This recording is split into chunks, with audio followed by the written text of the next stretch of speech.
Hey guys, যদিহে পোনপ্ৰথমবাৰৰ বাবে আমাৰ চেনেলটো চাই আছে, প্লিজ চেনেলটো সাবস্ক্ৰাইব কৰি কাষতে থকা বেল আইকনটো প্ৰেছ কৰি অল কৰি দিবলৈ নাপাহৰিব। আজি মই আপোনালোকৰ মাজলৈ লৈ আহিছোঁ বৰ্তমান ৰেঙনি চেনেলত সম্প্ৰচাৰিত হৈ থকা অসমৰ জনপ্ৰিয় ধাৰাবাহিক বেহাৰবাৰী আউটপোষ্ট ধাৰাবাহিকখন কেনেকৈ শ্বুটিং কৰা হয় এটা সুন্দৰ ভিডিঅ' ক্লিপ চাই লওঁ আহকচোন। আপোনালোকে যদি বেহাৰবাৰী আউটপোষ্ট ধাৰাবাহিকখন চাই ভাল পায়, ভিডিঅ'টোত প্লিজ লাইক এটা কৰি দিব।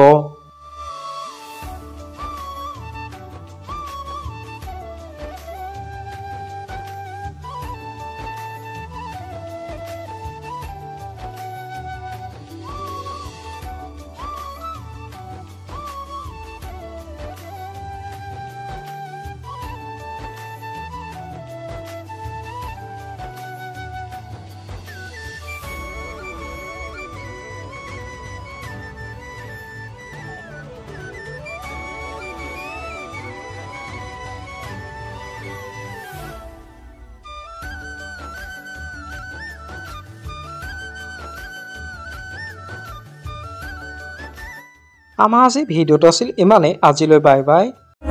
মৰম খানি দিম তোমাৰে দেহত সপোন আঁকি দিম প্ৰতি পদকত ইয়াৰে